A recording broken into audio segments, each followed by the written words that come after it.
Professor Vitor De Ângelo, a gente acabou de passar por um processo eleitoral municipal em 2 turnos, né, na Grande Vitória, onde está a maioria, né, do eleitorado, a maioria da população do Espírito Santo.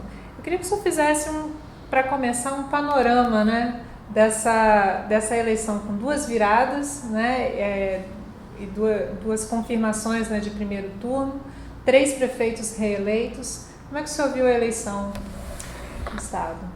Bom, a gente teve uma pequena reforma eleitoral, pequena no seu escopo, mas profunda naquilo que enfrentou como problema no ano passado. Então foi a primeira eleição após essa reforma de 2015 que a gente viveu essa nova legislação. Então, no primeiro turno, eu acho que uma grande questão assim a gente refletia sobre em que medida a nova legislação influenciou na reeleição ou não de pessoas para a Câmara Municipal, né? Porque havia a projeção de que com menos tempo de campanha e um orçamento mais limitado para financiá-las, aquelas pessoas que já tivessem cargo público, por serem mais eletivo ou não, por serem mais conhecidas, teriam maior chance de vitória.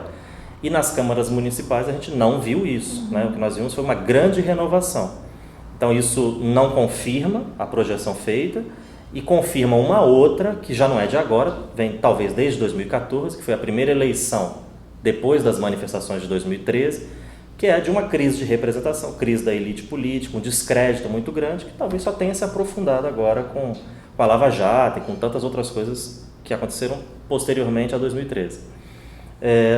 Nas prefeituras, a gente viu, pelo menos na região metropolitana, uma coisa inusitada, né? Primeira vez, os 4 municípios, Cariacica, Vila Velha, Vitória e Serra, caminhando para o segundo turno. A meu ver, aqui vale mais uma leitura particular de cada cidade, né, que a gente pode fazer na sequência, do que propriamente uma tendência geral, do tipo, havia um descrédito das elites políticas, o resultado foi esse. Porque aqui, de novo, tivemos o inverso dessa projeção, né? Fora o caso de Vila Velha, tivemos reeleições. Não só uma elite que já era conhecida, mas prefeitos que viveram uma gestão que, prometendo mudança em 2012, não conseguiram implementá-la e justificaram isso durante toda a campanha, dizendo que as prefeituras estavam em crise. Então, esperava-se tudo menos uma reeleição deles. Agora, claro, também eles não se reelegeram com facilidade, foi difícil. As pesquisas que eram feitas no período, né, antes da eleição mostravam os prefeitos em desgaste. Todos os prefeitos em desgaste, não só o prefeito de Vila Velha, que aparecia numa situação bem mais complicada, mas todos eles estavam e todos eles conseguiram se reeleger. Juninho, por exemplo, me lembro de uma pesquisa, não sei se foi a última, mas foi uma que me chamou bem a atenção, 61% reprovava a sua gestão. Quer dizer, como é que um prefeito que é reprovado por 61% da população de Cariacica consegue se reeleger numa virada, né? Lembrando que a margem, a diferença entre ele e Marcelo Santos no primeiro turno era muito expressiva. Então, não é que ele terminou como Aldifas e Vidigal na Serra, próximo, e Aldifas conseguiu uma virada. Não, ele conseguiu vencer essa diferença toda e virar sobre Marcelo Santos, alguém que tinha sido muito mal avaliado no período anterior. Então, também surpreende, né, nesse sentido. Acho que a eleição de agora, se ela reforça algumas percepções, como essa da crise da elite política, de outra, acho que ela levanta uma série de novas perguntas que a gente precisa responder, talvez com a eleição de 2018 ou mesmo a de 2020. Então vamos para as particularidades, né? Serra, começar por Serra. Serra.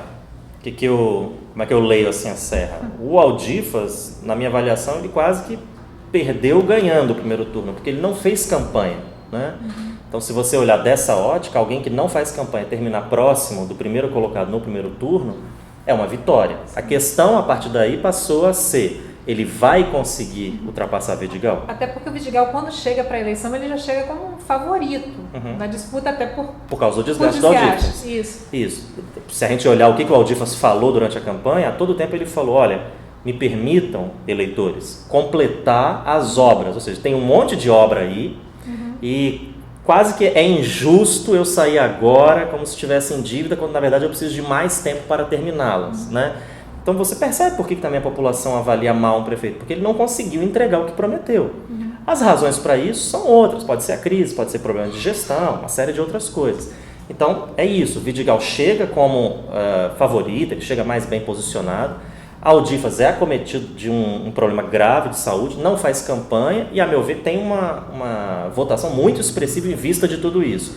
A partir daí, a mudança... Foi outra eleição, no segundo turno foi outra eleição na Serra. Foi, porque, especialmente no caso do Aldifas, Sim. porque ele fez uma mudança profunda na sua equipe, né, que imprimiu uma nova linguagem, uma nova abordagem junto aos eleitores, né, buscando votos, e foram votos justamente no eleitorado que ele cresceu, mais popular da Serra, né, uma coisa quase como eu sobrevivi, né, portanto eu tenho condições de também vencer uma adversidade não só pessoal e na minha saúde, mas também política na cidade da Serra. Então essa era uma leitura fácil, óbvia até, de ser feita, que não foi feita por algum escrúpulo, no bom sentido, por alguma visão de como deveria ser a campanha da chefe da campanha, né, no primeiro turno.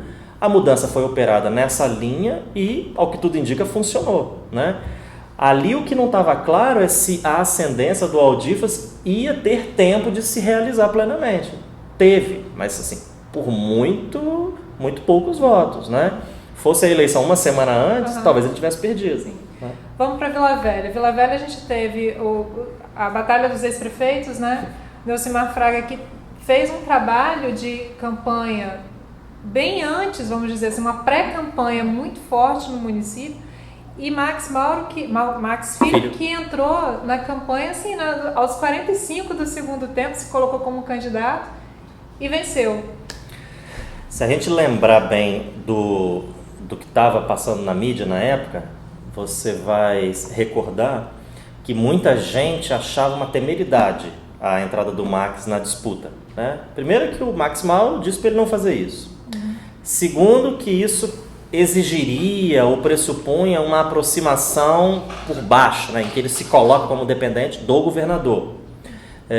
Com quem já teve problemas no passado. Isso, né? Então você se reaproxima, mas não como protagonista, você se aproxima como uma linha auxiliar. E, em terceiro lugar, essa para mim é muito marcante, o fato de que quando você entra muito tardiamente na disputa, todas as costuras já estão feitas. Sim, tanto que ele só conseguiu o PL, né? Isso. Então, assim, muita gente achou que a sua eleição seria bem difícil.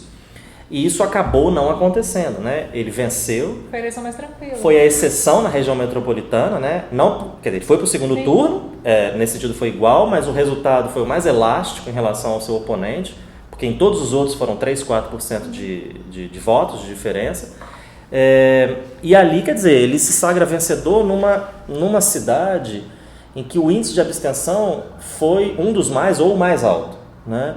E acho que uma grande razão para isso, além do fato de em Vila Velha não ter tido recadastramento biométrico, porque essa foi uma política que acabou ajudando a diminuir a abstenção, em algumas cidades, no Rio, por exemplo, isso não se verificou. Teve o recadastramento e a abstenção foi muito alta. Mas lá não teve, então já podia ser mais alta por isso, e acho que foi mais alta ainda pelo cenário que a gente viu. Então você está falando de 4 prefeitos, né? Prefeito ou ex-prefeito, então Neucimar, Vasco Alves, Rodney e Max, e um vice, Rafael Favato. Então assim, num cenário que nós estamos falando de crise de representação, né? E de descrédito com as elites políticas tradicionais, esse contexto é catastrófico, né? Porque a possibilidade de renovação é zero, ela não existe aqui, né? Você fica amarrado, como eu ouvi de muita gente, entre o ruim e o péssimo, né? Na avaliação de muitos eleitores. E aí, lógico, entre escolher o que alguns consideram ruim ou péssimo, não escolheram ninguém, né? Então, ou não foram, ou foram e votaram em branco ou votaram nulo. Então, acho que a eleição ali está muito marcada por esse perfil, né? Que é parecido em algum sentido com a Serra, que também você tem uma elite tradicional, mas ali são dois que polarizam os dois principais grupos da região. Em Vila Velha é uma coisa um pouco diferente, embora os nomes se repitam. E agora vamos para Cariacica, né? Você já falou um pouquinho, né, dessa surpresa que foi Juninho ter conseguido virar.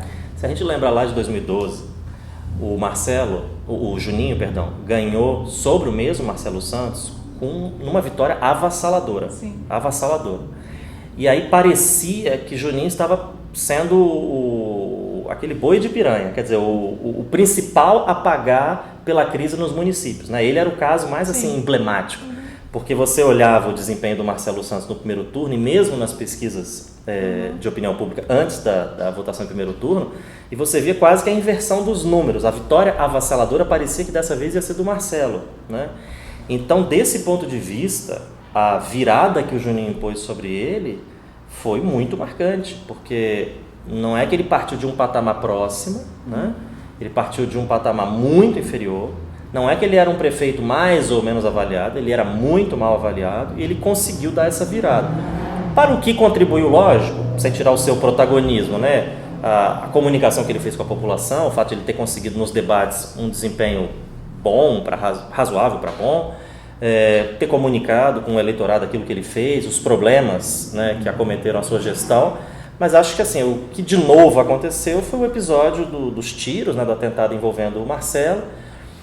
A forma como ele tentou capitalizar aquilo, né, uma forma óbvia, quer dizer, se é um atentado, é um atentado político, estamos numa eleição e a conclusão é óbvia, só há um interessado político direto na minha saída forçada da disputa, que é Juninho. Se isso é verdade ou não, quer dizer, não cabe a nós investigar, porque isso é uma questão de polícia, mas assim, como imagem em política conta muito, sim, a imagem do Juninho pode colar com muitas coisas, mas no meu entender, não cola com um mandante de um assassinato, né? Então, de tentativa de capitalizar isso em benefício próprio, você pode ter passado a mensagem de desespero, né?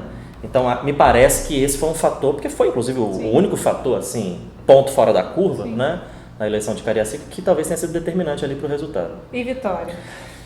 Vitória, nós não temos elites tradicionais como em Vila Velha, nem Cariacica, né? Marcelo, seu pai já foi prefeito, ele é deputado, Juninho era o atual prefeito, e muito menos como na Serra, onde dois nomes disputam há já 20 anos o controle da cidade. Aqui você tem Luciano, ok, tem a sua trajetória na política, um político tradicional, já era o prefeito, tentando reeleição, difícil também, pelas circunstâncias que são comuns aos outros, mas do outro lado uma figura que eu acho que a gente precisa prestar atenção nela, né? Já prestamos atenção, na verdade, desde 2014, porque foi um raio em céu azul, né? De repente aparece Amaro Neto, 55 mil votos, deputado mais bem votado, resolve, para a Assembleia Legislativa, resolve se lançar a prefeito de Vitória e quase vence a eleição, né? Sendo que o palanque de Luciano, para usar a mesma expressão de Amaro, parecia uma arca de Noé. Então isso significa que com tantos apoios, né, mesmo heterogêneos, né, parte do PSDB, Lelo, né, que é extremamente ligado a Paulo Artung, que não é próximo de Luciano mais, né, então com toda essa heterogeneidade que a arca mesmo representa, a imagem é boa, o Amaro quase conseguiu vencer a eleição. Então isso acho que é uma coisa que a gente precisa prestar atenção, porque foi uma diferença de 4 mil votos, né, só, e que Luciano conquistou basicamente porque, embora tendo vencido num número menor de bairros, venceu em bairros mais populosos e alinhados eleitoralmente a ele. Mas se a gente olha no tamanho da cidade, a cidade foi para o Amaro menos do que para o Luciano, em termos espaciais, né? Não quantitativos.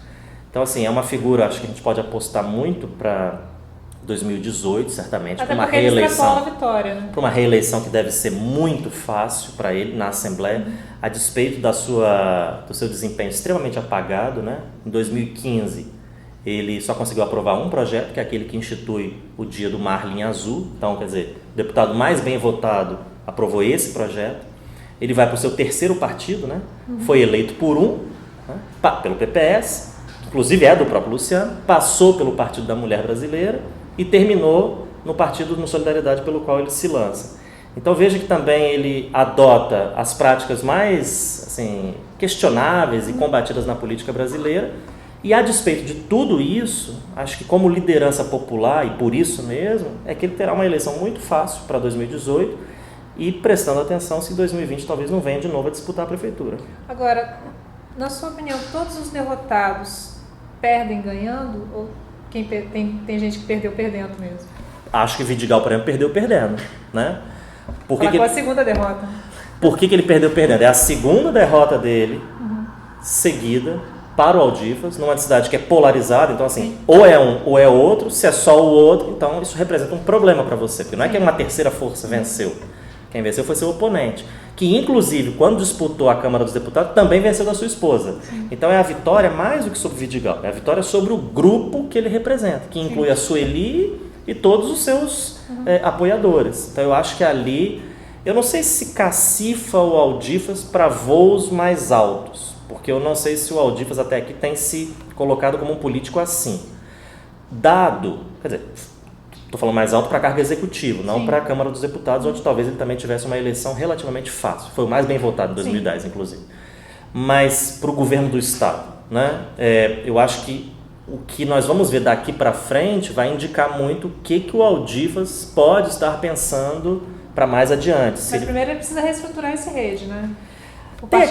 Tem a questão da rede e tem a própria gestão da prefeitura. Sim. Quer dizer, porque venceu ali na beirada, né? Sim. Pois é, todas as cidades saíram divididas, né? Os que ganharam vão ter que mostrar serviço também nesses 4 anos, pelo menos nesses próximos 2 anos, para eu acho assim, confirmar isso. O pior da crise, né? Eu não sou economista, mas acompanho e vejo que todos os especialistas apontam uma recuperação para o período que corresponde à gestão desses prefeitos. Então, assim, eu acho que eles governaram no momento em que no início da gestão teve um baque assim, de uma vez no orçamento e depois, mal recuperados disso, caíram na crise que é na crise do país. Então, feito esse looping assim, para o ponto mais baixo da crise, talvez o que a gente venha a assistir no segundo mandato é uma recuperação. Quer dizer, a gente pode não estar tão bem quanto a gestão, sei lá, de 2008, 2012, 2009, 2012, mas melhor do que a de 2012, 13 a 2016, né?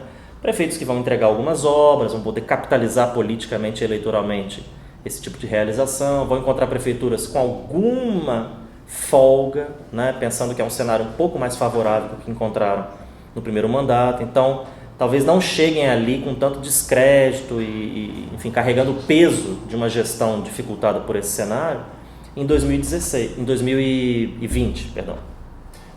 A gente sabe que uma eleição é quase preparatória para outra. O que o pleito de 2016 leva de tendência para 2018 numa disputa estadual que a gente talvez não tenha um governador como candidato à reeleição? Se fala muito em relação a se o Paulo venceu, se o Paulo perdeu, venceu aqui, perdeu ali. O que a eleição de 2016 pode carregar para 2018? Bom, toda eleição, quer dizer, isso não é um consenso, mas me parece que uma eleição tem a ver com a outra, porque, por exemplo, na eleição para a Assembleia, conta muito o desempenho dos prefeitos que foram eleitos na eleição imediatamente anterior, porque são eles que, pela base, ajudam a mobilizar a campanha do deputado estadual. Em alguns casos, são eles mesmos os candidatos. A gente olhar a nossa Assembleia hoje, está cheio de ex-prefeito ali, né? Então, nesse sentido, é importante a gente ver como é que se configura Perdão, só voltando um instante. Também a eleição para governo tem a ver com a eleição subsequente para a prefeitura. Basta a gente lembrar que quando o Casagrande era governador, o que aconteceu na eleição de 2012, o PSB teve um desempenho excepcional no Espírito Santo, o que não se verificou agora quando o governo já é de outro partido e com outra orientação. Então, retomando, a gente precisaria ver como é que ficou esse mapa político partidário a partir da eleição de 2016 para tentar projetar alguma coisa para 2018. E nesse sentido, não vou dizer que Paulo Artung foi o principal derrotado, mas as grandes apostas que ele fez não foram adiante. E nesse sentido, é uma derrota. Claro, ele jamais vai reconhecer isso, né?